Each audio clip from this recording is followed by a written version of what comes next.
은혜라는 말은 우리 믿는 사람들이 참 많이 말하는 단어입니다.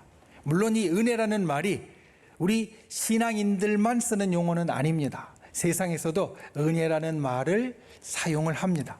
그런데 주위를 둘러보고 우리가 지냈던 시간을 돌이켜보면 이 은혜라는 말은 정말 압도적으로 우리 믿음의 사람들이 많이 쓰는 말이다라는 것을 깨달을 수 있습니다. 우리가 올해 하나님을 경험하라라는 것으로 하루하루 살아가고 있습니다. 올해 첫 달에는 특별히 하나님을 경험하는 것 중에 하나님의 능력을 경험하는 것에 우리가 초점을 맞추었고, 그리고 두 번째 달에는 하나님의 도움을 경험하는 것에 초점을 맞추었습니다. 그리고 이번 달에는 우리가 오늘 나누는 말씀의 제목으로 우리가 초점을 맞춥니다. 하나님의 은혜를 경험하라. 하나님을 경험하는데 우리가 이 달에는 하나님의 은혜를 경험하기 원합니다. 우리가 하나님의 은혜를 경험하려면 은혜가 무엇인지 알아야 합니다. 은혜가 어떤 것인지 알아야 내가 지금 은혜를 경험하고 있구나, 또 경험했구나 깨달을 수 있습니다. 은혜라는 말을 사전에서 찾아보니 이렇게 되어 있습니다. 신이나 사람이 베풀어주는 도움이나 고마운 일. 세상에서 우리가 은혜라고 이야기할 때 그 은혜는 신이나 사람이 우리에게 베풀어주는 도움이나 고마운 일이라고 말합니다. 성경에서 이 은혜는 조금 이 큰 은혜의 뜻과는 약간은 다른 면들이 있습니다. 구약 성경에서 은혜라고 쓰이는 말은 헤세드입니다. 우리가 성경을 읽으면서 특별히 구약 성경 안에서 때로는 사랑, 자비, 긍휼, 은총 이런 것으로 우리말로 표현되어 있는 것이 이 헤세드입니다. 헤세드는 기본적으로 좋은 마음을 뜻합니다. 호의를 뜻합니다. 그런데 아무에게나 베풀어주는 호의가 아니라 관계 속에서 베풀어주는 호의와 사랑을 헤세드라고 합니다. 그러니까 하나님께서 우리에게 사랑을 베풀어 주시는데, 은혜를 베풀어 주시는데 왜 베풀어 주신다라고 그 말 뜻이 우리에게 이야기해 주냐면 우리와 특별한 관계 가운데 있으니까.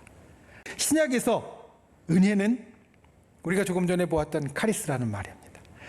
카리스라는 말은 무조건적인 사랑을 뜻하는데, 특별히 어디에서 베풀어지는 사랑을 뜻하느냐?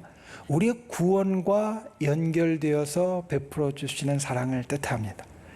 우리가 이 땅에 살지만 또 죽을 인생이었지만 주님께서 우리를 구원하셔서 하늘의 백성 삼아주시고, 그리고 우리로 부활과 영생을 가진 자가 되게 하신 것, 그것이 어떻게 주어지신 거냐면 하나님이 조건을 걸고 우리에게 주신 것이 아니라, 단서를 달고 우리에게 주신 것이 아니라 무조건적으로 주신 것이기 때문에, 이 카리스라는 말은 또 선물이라는 뜻도 갖고 있습니다. 선물은 그 사람이 나에게 잘해주어서 주는 것이 아니라 그냥 내가 주고 싶어서 주는 겁니다. 하나님의 은혜, 신약에서 말하는 하나님의 은혜는 바로 그것입니다. 하나님이 우리에게 원해서 어떤 조건을 달고 어떤 단서를 달고 주신 것이 아니라 그냥 무조건적으로 베풀어 주시는 사랑, 선물과 같은 사랑. 우리가 이것을 생각하면 우리 신앙인의 삶에 있어서 은혜가 디폴트, 가장 기본이고 근본이라는 것을 알 수 있습니다. 여러분, 이 세상이 존재하게 된 것은 다른 어떤 이유가 아닙니다. 하나님이 존재하게 하셔서 존재한 겁니다. 우리가 세상에 태어난 것도 마찬가지입니다. 여기 있는 어느 누구도 나 세상에 나가고 싶어요 라고 요청해서 세상에 태어난 사람은 없습니다. 하나님이 우리로 이 땅에 태어나게 하셔서 살게 하셔서 우리가 지금 살고 있습니다. 우리가 주님 앞에 구원을 받은 것도 마찬가지입니다. 그리고 구원 속에서 우리가 부활과 영생을 소유한 것도 마찬가지고 천국의 약속도 마찬가지입니다. 우리가 무언가 자격이 있어서, 우리가 무언가 얻을 만해서 우리에게 구원이 주어지고 우리에게 부활이 주어지고 영생이 주어지고 천국이 주어진 것이 아니라 주님이 그냥 우리에게 주신 겁니다. 그러니 우리가 이 땅을 처음에 살아가게 된 그 순간부터 우리가 나중에 천국에 가는 그 마지막 때까지 우리는 모두 다 하나님이 우리에게 거저 주신 은혜 속에 살고 있습니다. 이것이 우리의 삶의 가장 근본이고 가장 기본입니다. 그런데 이 은혜가 우리의 삶에 특별히 어떻게 나타나는가? 오늘 우리가 이달에 암송하는 고린도후서 9장 8절 말씀을 통해서 그 은혜의 깊은 면을 함께 보기 원합니다. 오늘 말씀을 통하여 우리의 삶에 하나님이 베풀어 주시는 은혜를 다시 한번 우리가 새기고 또 우리의 심령마다 품어가는 귀한 역사가 있기를 예수님의 이름으로 축원을 드립니다. 첫 번째, 우리를 넉넉하게 하십니다. 여러분 함께 말해 보겠습니다. 주님의 은혜는 우리를 넉넉하게 합니다. 우리 다시 한번 해보겠습니다. 주님의 은혜는 우리를 넉넉하게 합니다. 믿으십니까? 믿으십니까? 주님의 은혜는 우리를 넉넉하게 합니다. 오늘 말씀은 이렇게 시작합니다. 하나님은 능히 모든 은혜를 넘치게 하시나니. 처음에 말씀의 선언이 이것입니다. 하나님은 은혜를 넘치게 하신다. 넘치게 하신다. 그리고 하나님의 은혜를 넘치게 하심으로 우리에게 일어나는 일을 이어지는 말씀은 이렇게 이야기합니다. 모든 일에 항상 모든 것이 넉넉해진다. 하나님의 은혜가 우리 가운데 넘치면 우리의 삶에 일어나는 것이 모든 일에 항상 모든 것이 넉넉해진다. 이것을 조금 더 말씀을 쉽게 보려고 영어로 된 말씀을 보니까 이렇게 되어 있습니다. 항상 모든 시간에 모든 기회에 우리에게 필요한 것을 모두 다 갖게 해주신다. 그러니까 하나님의 은혜가 우리에게 넉넉하다라는 것은 어떤 뜻이냐면 우리가 살아가는 모든 시간에 우리에게 필요한 것들을 하나님께서 다 갖게 해주신다, 채워주신다, 이런 말입니다. 여러분, 주님의 은혜가 우리 가운데 있으면, 주님의 은혜가 우리 가운데 있으면 우리에게 필요한 것을 주님이 채워주십니다. 우리가 가져야 할 것을 주님이 나에게 허락하여 주십니다. 그것들을 가득 넘치도록 채워주십니다. 이것을 믿고 고백하는 분들이 되시기를 바랍니다. 은혜가 우리에게 넘치면 내게 필요한 것들을 주님이 채워주십니다. 그런데 여기에서 우리가 기억해야 될 것이 있습니다. 우리가 무언가 채우는 것을 바랄 때 우리는 소망을 갖습니다. 그게 우리의 바람입니다. 하나님은 우리 인간에게 참 좋은 것을 주셨는데 그것은 바라는 마음, 소망을 가진 마음입니다. 그리고 성경이 우리에게 이야기하는 것처럼 소망은 우리에게 인내를 가져오게 합니다. 여러분, 우리가 요즘 이 카리스를 통하여서 시편의 말씀을 묵상하고 있는데 시편에 보면 참 힘든 일이 많습니다. 시편에 다윗과 그리고 시편의 다른 기자들이 인생을 살면서 참 괴로운 일을 많이 경험합니다. 그런데 그들이 그 괴로운 일을 견딥니다. 그 괴로운 일을 버팁니다. 어떻게 버티느냐? 하나님께서 해결해 주실 거야. 이 소망이 있으니까 버티는 겁니다. 이 바람이 있으니까 버티는 겁니다. 이 기도가 있으니까 버티는 겁니다. 그래서 그들은 그 시간을 버티고 견디고 이겨냈고 결국 우리에게 지금 이 시편의 말씀을 남긴 믿음의 용사가 되었습니다. 바라는 마음이 있으니까, 소망이 있으니까 우리는 이 땅에 때로는 힘들고 어려운 시간을 인내하고 이겨나갈 수 있습니다. 그래서 이 바라는 마음, 소망은 우리에게 참 좋은 겁니다. 귀한 겁니다. 주님이 우리에게 주신 참 좋은 마음입니다.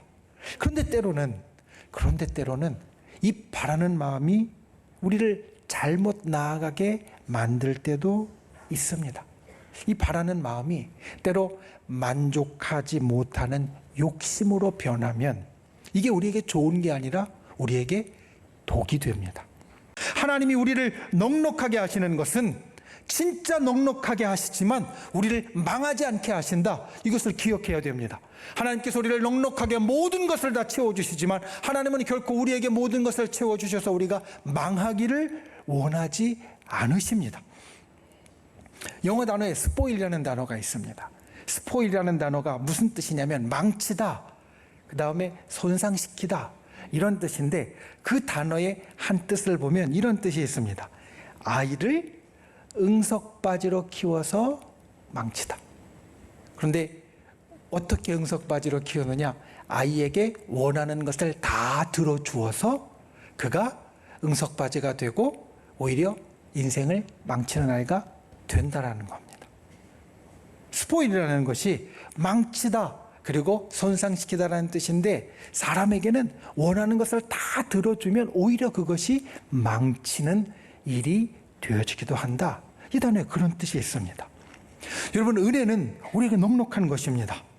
넉넉한 것입니다. 그런데 하나님은 결코 우리가 넘쳐서 망하기를, 우리가 넘쳐서 그 가운데 잘못되기를 원치 않으십니다. 때로 우리에게 부족한 것이 있는 것 같지만 하나님은 그것을 미리 알고 우리에게 가장 좋은 것으로 채워주십니다. 그래서 은혜는 우리가 믿음으로 고백할 수 있는 것이 되어져야 합니다.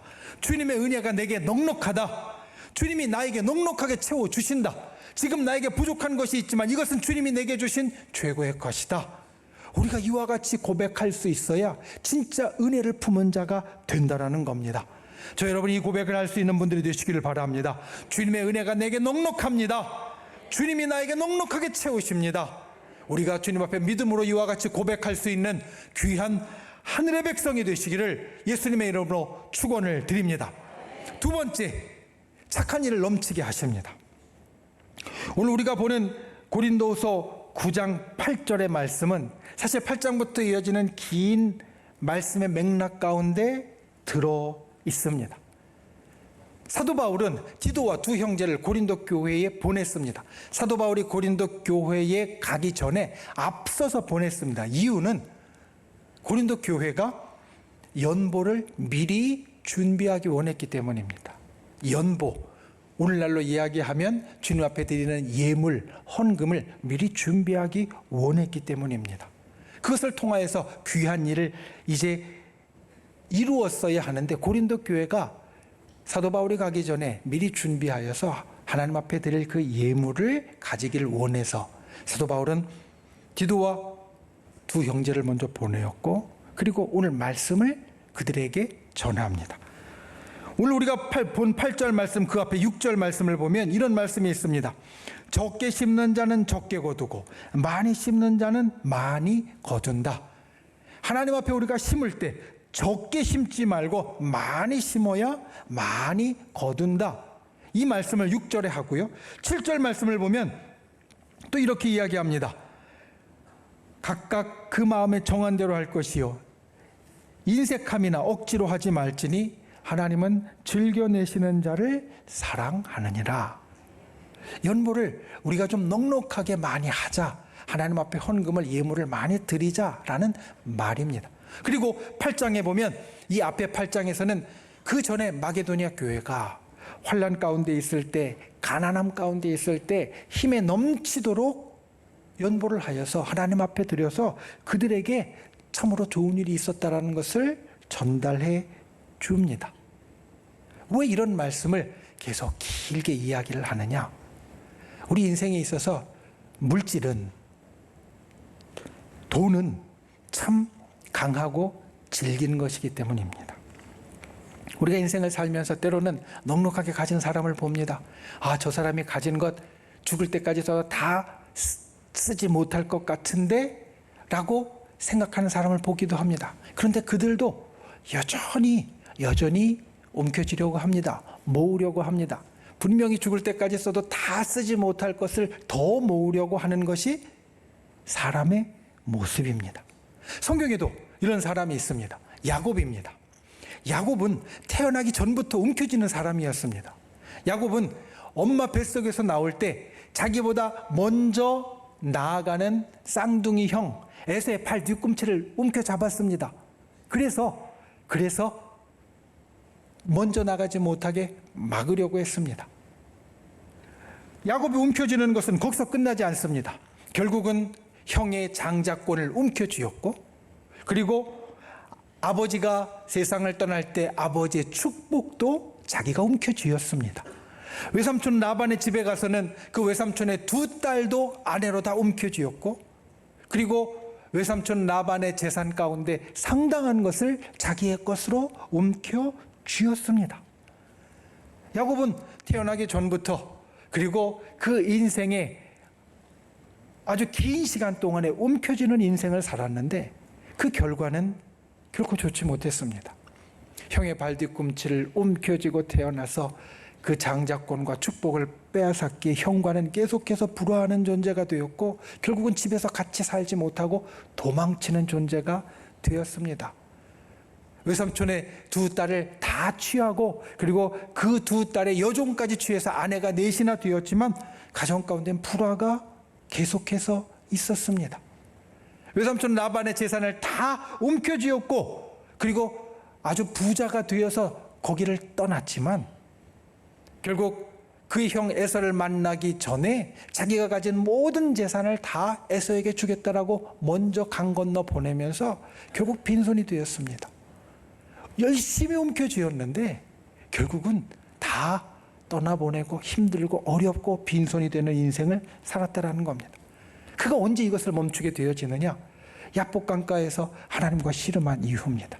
그 전까지 그는 베델에서도 하나님을 만났고 중간중간 하나님의 어떤 음성과 인도하심을 받는 삶을 살았지만 그때는 놓지 못했습니다. 그런데 야복강가에서 하나님과 씨름하고 환도뼈를 다쳐서 불구가 된 다음에야 그는 이 움켜쥐는 것을 그래도 조금 내려놓는 인생을 살게 되었다라는 겁니다. 우리 인생도 사실 야곱처럼 움켜쥐는 인생이 많습니다. 세상에서 우리의 소유를 내려놓는다는 것이 정말 쉬운 것이 아닙니다.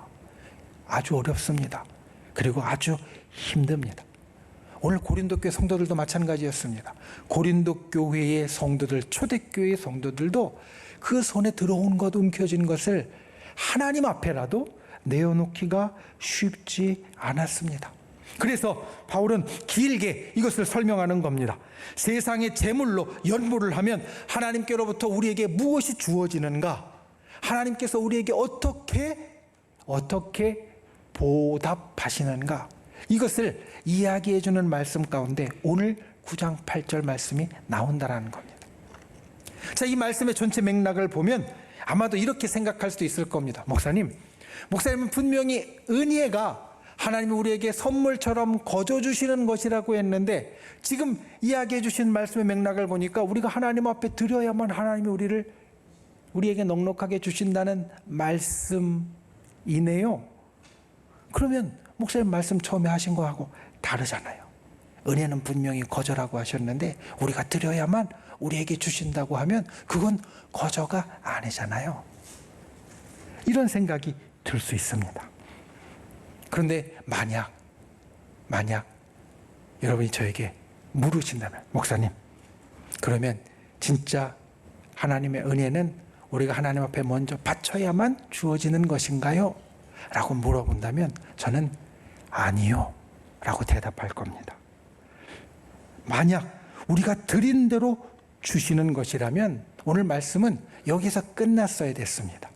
하나님께서 능히 모든 은혜를 넉넉하게 주시나니 모든 일에 그리고 모든 시간에 항상 너희에게 필요한 것을 채워 주시리라.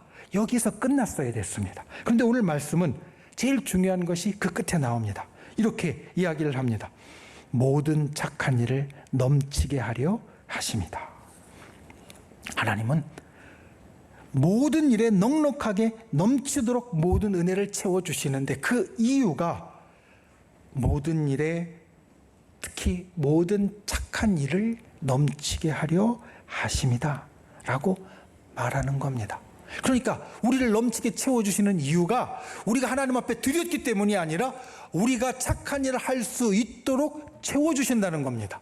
이 말씀을 다르게 표현하면 우리가 하나님의 은혜를 받고 착한 일에 사용하지 않으면 하나님께서는 다시 채워주시지 않을 수 있다라는 말씀도 됩니다. 우리가 하나님의 은혜를 받았을 때 우리가 반드시 기억해야 될 것은 하나님의 은혜는 착한 일과 연결되어져야 합니다. 하나님의 은혜는 하나님이 우리에게 칭찬하실 만한 좋은 일로 연결되어져야 합니다. 우리가 하나님의 은혜를 받았을 때 이것을 잊지 말아야 합니다. 말씀을 맺습니다.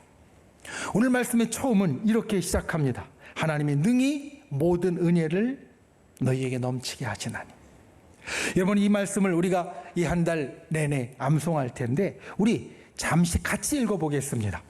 고린도후서 9장 8절 말씀을 한번 같이 읽어보겠습니다. 시작.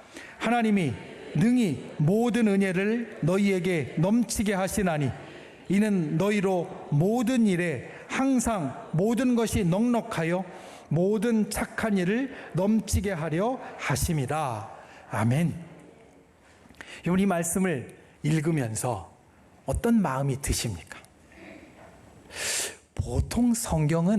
보통 성경은 굉장히 간략하고 압축적이고 간결합니다.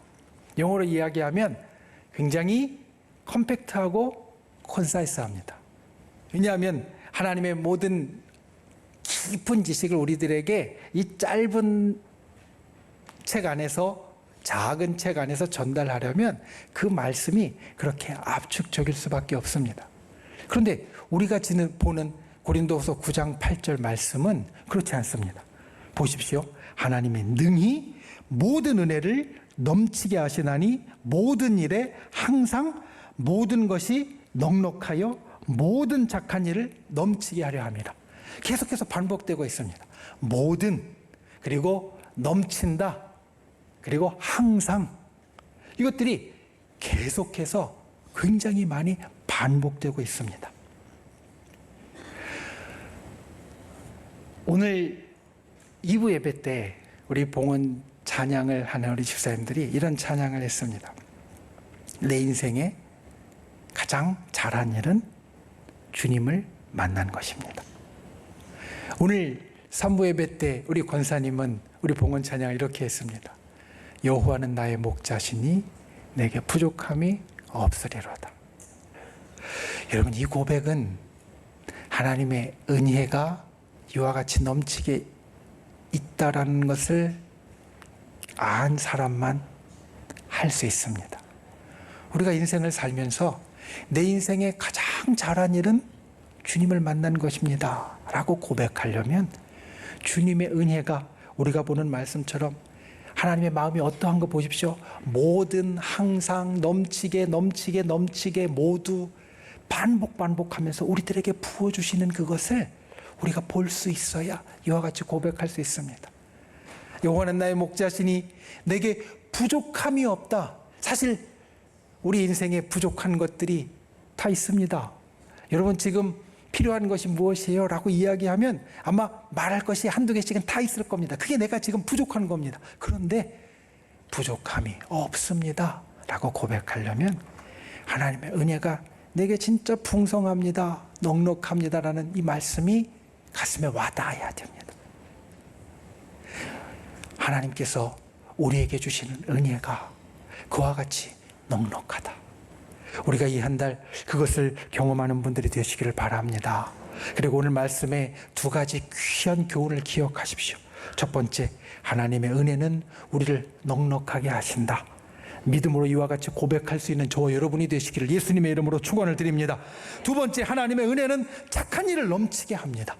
하나님의 은혜가 넘치는 사람은 착한 일을 넘치게 한다. 이것을 기억하고 저 여러분이 그와 같은 하루하루를 살아가실 수 있기를 예수님의 이름으로 축원을 드립니다.